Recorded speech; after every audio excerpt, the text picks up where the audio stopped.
এই আবু তোহা আদনান সাহেব এবং তার স্ত্রী, তাদের মাঝখানে যতটুকু ঝামেলা ছিল, যতটুকু ভুল বোঝাবুঝি ছিল, যতটুকু মন কষাকষি ছিল, এক শ্রেণীর ইউটিউবার আর এক শ্রেণীর মিডিয়ার কারণে তাদের সেটাকে বন্ধ করে যাতে কিভাবে মীমাংসা করানো যায় সেটা বাদ দিয়ে সেখানে আরো তারা পেট্রোল ঢেলে সেখানে আগুন লাগিয়ে তাদের সংসারটা শেষ পর্যন্ত তছনছ করে বিচ্ছেদ করে দিয়েছে।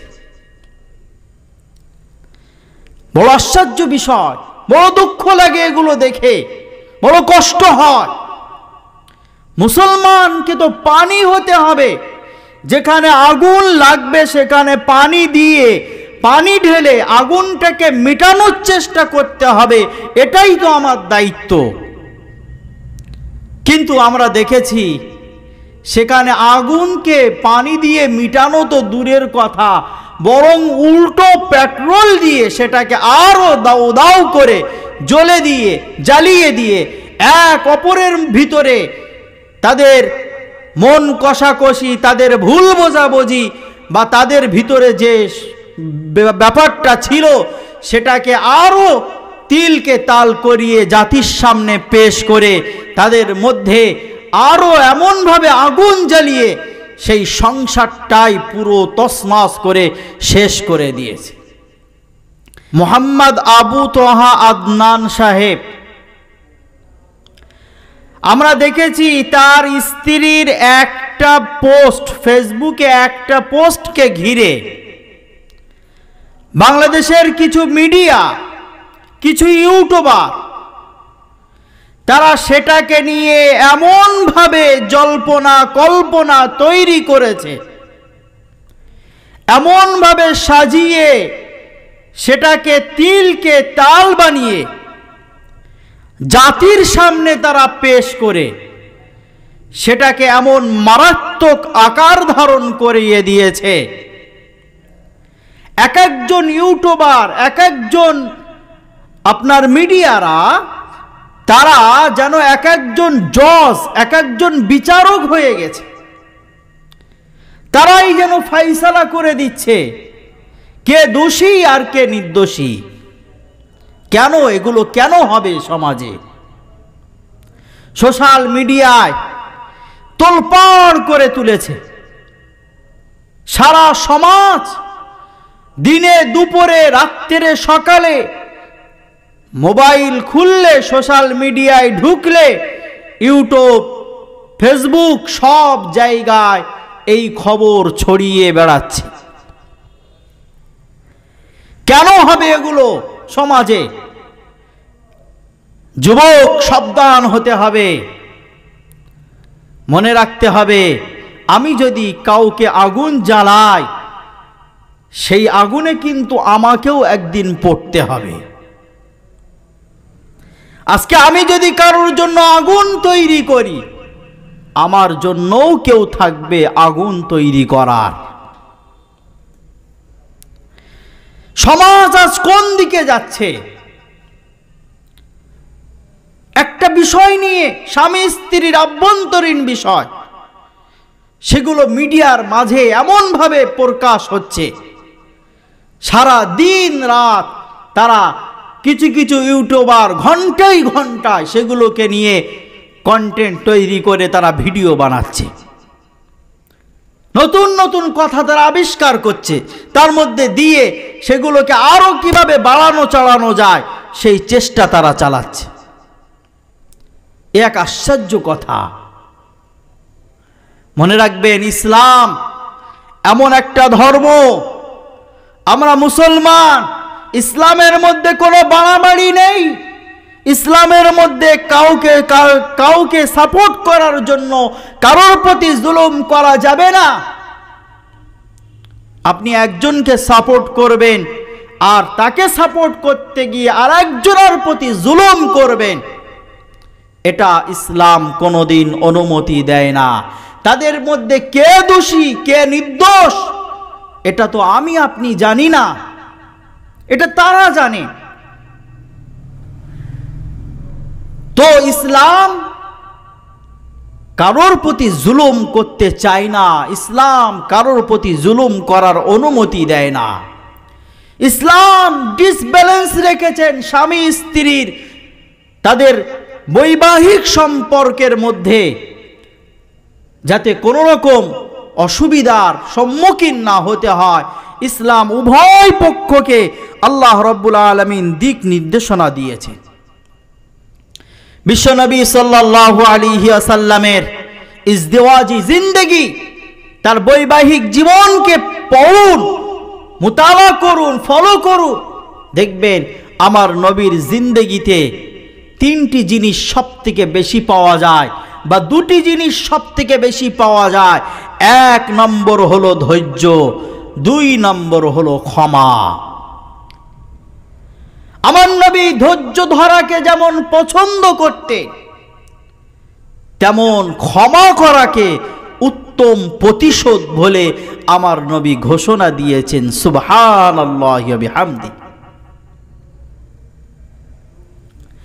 আমার নবী বিশ্বনবী হাবিবুল্লাহ মুহাম্মদুর রাসূলুল্লাহ সাল্লাল্লাহু আলাইহি ওয়াসাল্লাম ধৈর্য ধরেছেন এবং ধৈর্য ধরার হুকুম দিয়েছেন। আর ধৈর্য আর ক্ষমা যে যেখানে থাকবে, ধৈর্য আর ক্ষমা যে জায়গায় জমা হয়ে যাবে, সেই সংসারটা ভালোবাসায় পরিপূর্ণ হয়ে উঠবে। সেই সংসারে আর অশান্তি আর আগুন লেগে থাকবে না।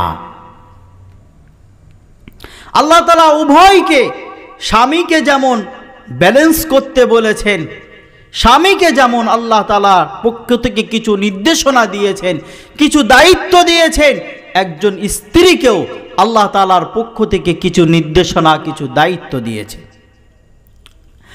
আল্লাহ পাক রব্বুল আলামিন কোরআনে হাকিমের মধ্যে জানিয়ে দেন, وعاشروهن بالمعروف فإن كرهتموهن فعسى أن تكرهوا شيئا ويجعل الله فيه خيرا كثيرا। আল্লাহ রাব্বুল আলামিন জানিয়ে দেন, ওয়াশিরুহুন্না বিল মারুফ, তোমরা ও পুরুষ জাতিরা, ওয়াশিরুহুন্না তাদের সাথে তোমরা থাকো, বিল মারুফ সৎভাবে জীবন যাপন করো, তাদের সঙ্গে তোমরা সৎভাবে থাকো, তাদের সঙ্গে সৎ আচরণ করো। তাদের বলতে এখানে তোমরা তোমাদের স্ত্রীদের সাথে সৎ আচরণ করে তাদের সাথে জীবন যাপন করো। আল্লাহ তাআলা পুরুষকে হুকুম দিলেন, তোমরা তোমাদের স্ত্রীদের সাথে সৎ আচরণ করো, অসৎ ব্যবহার করতে পারবে না, জুলুম করতে পারবে না। একটু তরকারিতে লবণ নেই তাই তাকে মারধর গালিগালাজ করতে পারবে না। একটু কোনো ত্রুটি হয়েছে, হাত থেকে কাচের গ্লাস পড়ে ভেঙে গেছে, তাই বলে তার চুলের মুঠি ধরতে পারবে না, তাকে গালিগালাজ করতে পারবে না, তার মা বাপ তুলে গালিগালাজ করতে পারবে না। তার মধ্যে কোনো ত্রুটি দেখলে সেটা ধৈর্য ধরে তাকে বোঝাও, তার সঙ্গে সৎ আচরণ করো, তাকে ক্ষমা করো। আমার আল্লাহ পাক রব্বুল আলামিন জানিয়ে দেন, ফাইন কারিতুমুহুন্না ফাআসা আন তাকরাহু শাইআন ওয়া ইয়াজআলাল্লাহু ফীহি খায়রান কাসীরা। আল্লাহ রব্বুল আলামিন জানিয়ে দেন ফাইন কারিহতুমুহুন্না, তাদের কোনো বিষয়টা যদি তোমার কাছে না পছন্দ হয়, ফাসা আন তাকরাহু শাইআ, হতে পারে সেই বিষয়টা তোমার কাছে অপছন্দনীয়, হতে পারে তোমার কাছে সেই বিষয়টা ভালো লাগে না। ওয়াজালাল্লাহু ফীহি খায়রান কাসীরা, কিন্তু আল্লাহ তাআলা সেইটার মধ্যে, সেই বিষয়টার মধ্যে, সেই জিনিসটার মধ্যে অনেক অনেক বেশি কল্যাণ রেখে দিয়েছেন, অনেক অনেক বেশি মঙ্গল রেখে দিয়েছেন।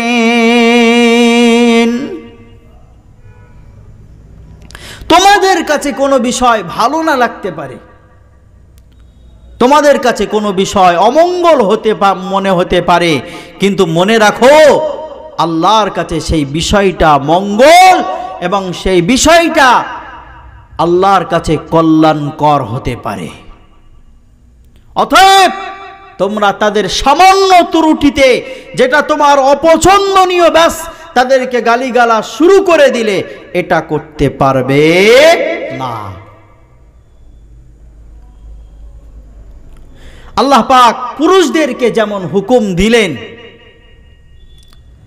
তেমনি ভাবে নারী জাতিকে আল্লাহ তাআলা হুকুম দিলেন।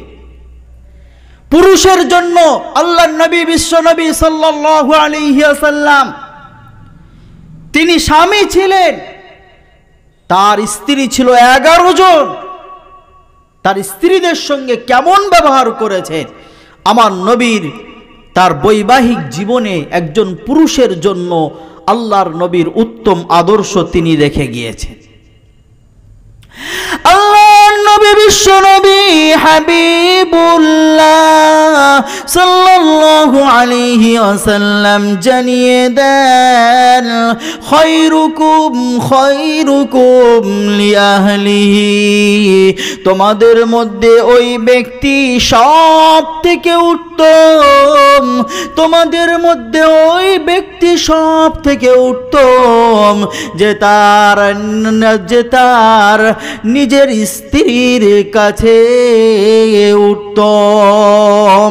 ওয়া আনা খায়রুকুম লিআহলি, আর আমি নবী আমার স্ত্রীদের কাছে আমি নবী সব থেকে উত্তম।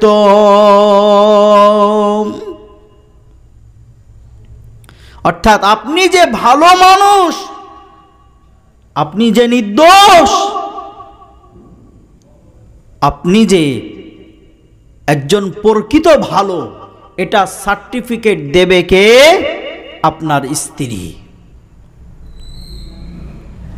আমি আমার স্ত্রীর কাছে সব থেকে ভালো, এটা আমার নবী বললেন।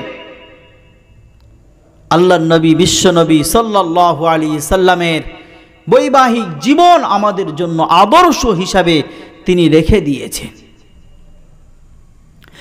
ও আমার নবীর উম্মত উম্মতেরা, আল্লাহর নবী, বিশ্ব নবী হাবিবুল্লাহ সাল্লাল্লাহু আলাইহি ওয়াসাল্লাম আরো জানিয়ে দেন, মহিলাদের ব্যাপারেও এমন ডিসব্যালেন্স করেছেন, এমন নয় যে মহিলাদের উপরে অত্যাচার করেছেন, মহিলাদের উপরে জুলুম করেছেন। আল্লাহর নবী, বিশ্ব নবী হাবিবুল্লাহ সাল্লাল্লাহু আলাইহি ওয়াসাল্লাম জানিয়ে দেন, ও মহিলা, স্বামীর উপরে তোমাদের, একজন স্বামীর যেমন স্ত্রীর প্রতি কিছু অধিকার আছে, একজন স্বামীর যেমন স্ত্রীর প্রতি যেমন কিছু হুকুম আছে, তেমন স্ত্রীর স্বামীর প্রতি কিছু অধিকার আছে।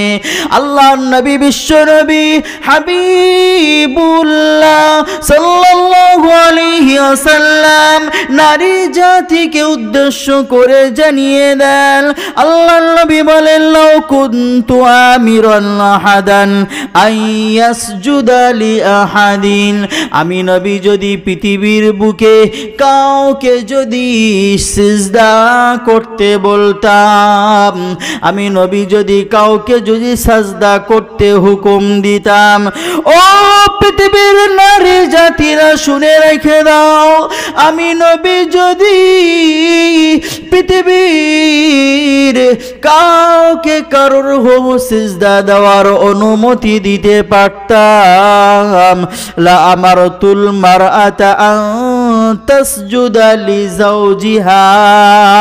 আল্লাহর নবী বিশ্ব নবী হাবিবুল্লাহ সাল্লাল্লাহু আলাইহি ওয়াসাল্লাম জানিয়ে দেন, আমি নারী জাতিকে বলতাম তারা যেন তাদের স্বামীর পায়ে যেন তারা সিজদা করে।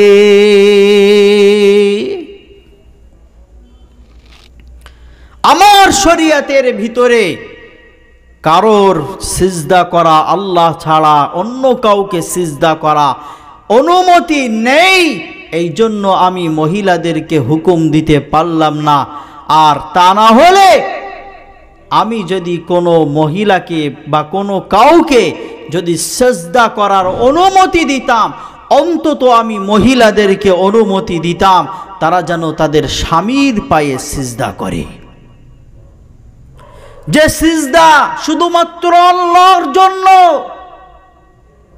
আমার নবী একজন স্বামীর মর্যাদা মহিলার কাছে কতটা বেশি হওয়া দরকার, আমার নবী বোঝাতে গিয়ে কেমন সুন্দর হাদিস, কেমন উদাহরণ আমার নবী দিলেন যে মহিলারা আল্লাহর পরে তার কাছে যদি কেউ সিজদা করার যোগ্যতা কারোর যদি থেকে থাকতো, তাহলে তার স্বামীর সেই যোগ্যতা, স্বামীর সেই সম্মান একজন মহিলার কাছে হতো যে সেই স্বামীকে সে সিজদা করত। কিন্তু না, আমার শরীয়তে আল্লাহর পরে, আল্লাহর নবীর শরীয়তে আল্লাহর পরে আর কাউকে সিজদা করার অনুমতি নেই, জায়েজ নেই। কোনো পীরের পায়ে সিজদা করা জায়েজ নেই, কোনো ওলির মাজারে সিজদা করা জায়েজ নেই। কোনো জায়গায় সিজদা দেওয়া একমাত্র আল্লাহর জন্য, আল্লাহকে রাজি খুশি করার জন্য। আল্লাহর সিজদা দেওয়া ছাড়া কারোর সিজদার অনুমতি নেই। কি বুঝলেন? একজন মহিলার কাছে তার স্বামী হলো কত সম্মানিত। আল্লাহর নবী বিশ্ব নবী হাবিবুল্লাহ মুহাম্মাদুর রাসূলুল্লাহ সাল্লাল্লাহু আলাইহি ওয়াসাল্লামের স্ত্রী হযরত উম্মুল মুমিনিন আয়েশা সিদ্দিকা রাদিয়াল্লাহু তাআলা আনহা বলেন, ও পৃথিবীর নারী জাতিরা শুনে রেখে দাও, ও নারী জাতিরা শুনে রেখে দাও, তোমরা যদি তোমাদের স্বামীদের সম্মানটা যদি বুঝতে, তোমরা যদি তোমাদের স্বামীদের মর্যাদাটা বুঝতে, তাহলে তোমরা নিজের গালের জিহ্বা দিয়ে স্বামীর পায়ের তলায় ধুলোগুলোকে পরিষ্কার করে দিতে।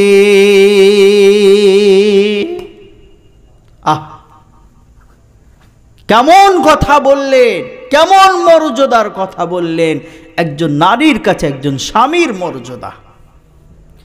আর সোশ্যাল মিডিয়ায় এটাকে নিয়ে এত ট্রোল, এত খেলা, এত খেল তামাশা বানিয়েছে এক শ্রেণীর মিডিয়ারা, লাস্ট পর্যন্ত তাদের সংসারটাই ভেঙে চূর্ণ বিচূর্ণ হয়ে গেল।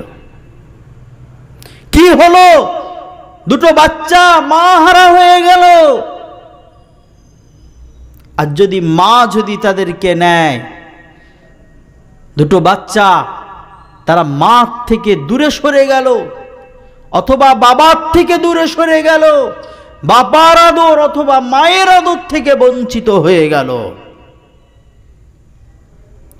আমাকে আপনাকে নবীর আদর্শ ফলো করা ছাড়া মুক্তি পাওয়ার কোনো রাস্তা আমার আপনার মধ্যে নেই।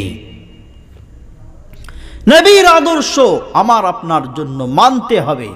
আমার নবীর বৈবাহিক জীবনের সবথেকে বড় আদর্শ হলো ক্ষমা, সবথেকে বড় আদর্শ হলো ধৈর্য। আমার আল্লাহ পাক রব্বুল আলামিন জানিয়ে দেন, ইন্নামা ইউফাস সাবিরুনা আজরাহুম বিগাইরি হিসাব।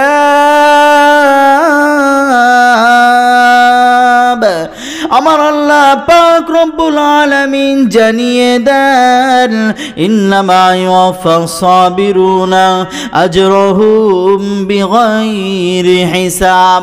যারা সবর করে, ধৈর্য ধারণ করে, আল্লাহ তাআলা তাদেরকে বেহিসাব তাদেরকে জাযা বা বদলা দান করেন। সবরকারী, ধৈর্য ধারণকারীদের সাথে আমার আল্লাহ আছেন। আমার আল্লাহ পাক রব্বুল আলামিন জানিয়ে দেন, ইন্নাল্লাহা মা'আস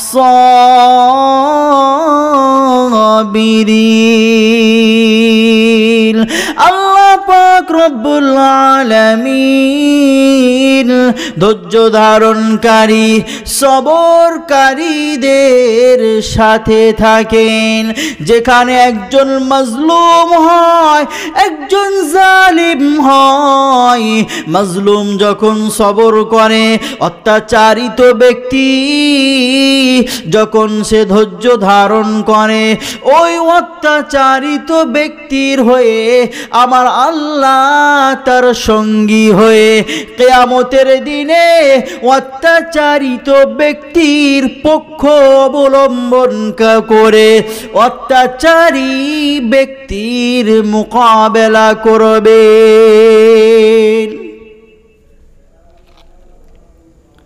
ধৈর্য ধারণকারীর সাথে আমার আল্লাহ আছে। আমার নবীর সিফাত মুসলমান বলে দাবি করব, অথচ নবীর আদর্শ আমার ভিতরে থাকবে না। মুসলমান বলে দাবি করব, অথচ স্ত্রীর প্রতি জুলুম করব। এটা নামে মুসলমান, কাজে মুসলমান হতে পারে না। নবীর আশিক হতে গেলে, মুসলমান হতে গেলে নবীর সুন্নাত মানতে হবে না? হবে না? মানতে হবে। আল্লাহ নবী, বিশ্ব নবী হাবিবুল্লাহ মুহাম্মদুর রাসূলুল্লাহ সাল্লাল্লাহু আলাইহি ওয়াসাল্লামের সুন্নাতগুলোকে আমার আপনার জন্য আদর্শ বানিয়ে দিয়েছেন। আমার আপনার জন্য আমার আল্লাহ তাআলা নবীর হাবিবের আদর্শটাকে আমার আপনার জীবনের জন্য আদর্শ বানিয়ে দিয়েছেন।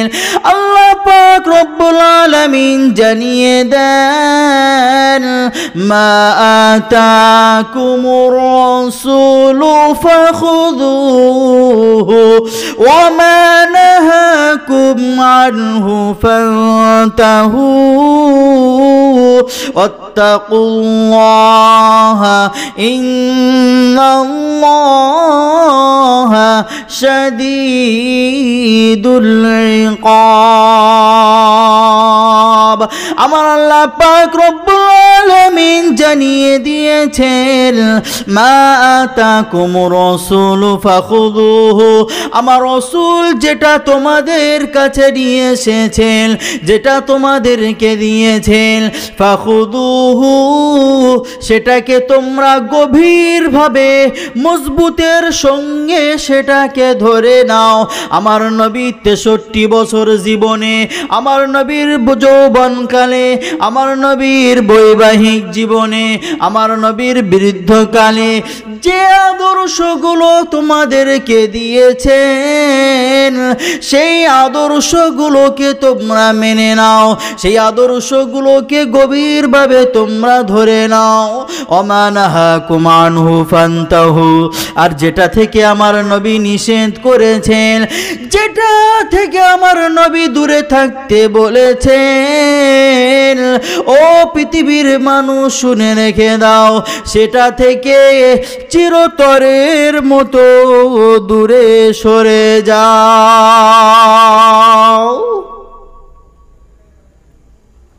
নবীর আদর্শ এটা মানতেই হবে, আল্লাহ ফরজ করে দিয়েছেন, বাধ্য করে দিয়েছেন। আচ্ছা, নবীর সুন্নাত মানাটা, নবীর সুন্নাত মানাটা সুন্নাত না ফরজ? আল্লাহর কোরআনে হুকুম করেছেন এটা ফরজ। আল্লাহর কোরআনের কাছে আমরা জিজ্ঞাসা করলাম, ওগো আল্লাহর কোরআন, নবীর সুন্নাত যদি মানি আমরা কি কি লাভ পাবো, আমরা কি কি উপকার আমাদেরকে হবে বলে দাও।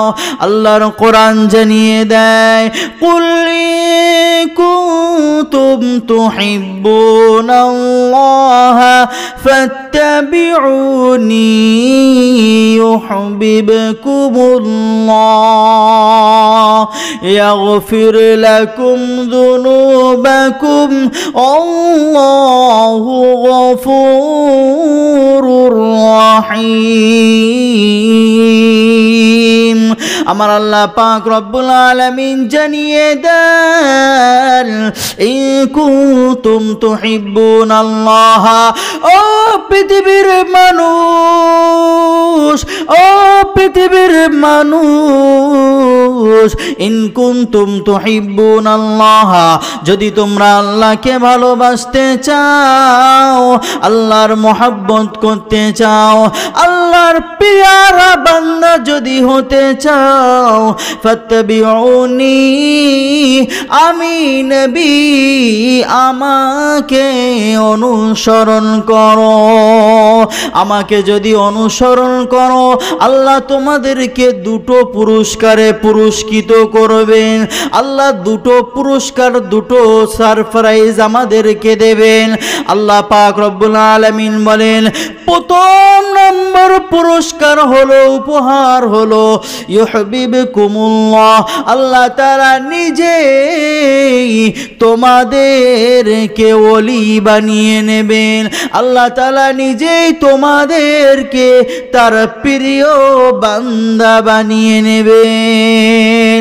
দ্বিতীয় নম্বর পুরস্কার হলো ওয়াগফির লাকুম যুনুবাকুম, তোমাদের জীবনের যত গুনাহ আছে, যত অপরাধ আছে, সব অপরাধ অন্যায়গুলোকে আমার আল্লাহ ক্ষমা করে দেবে।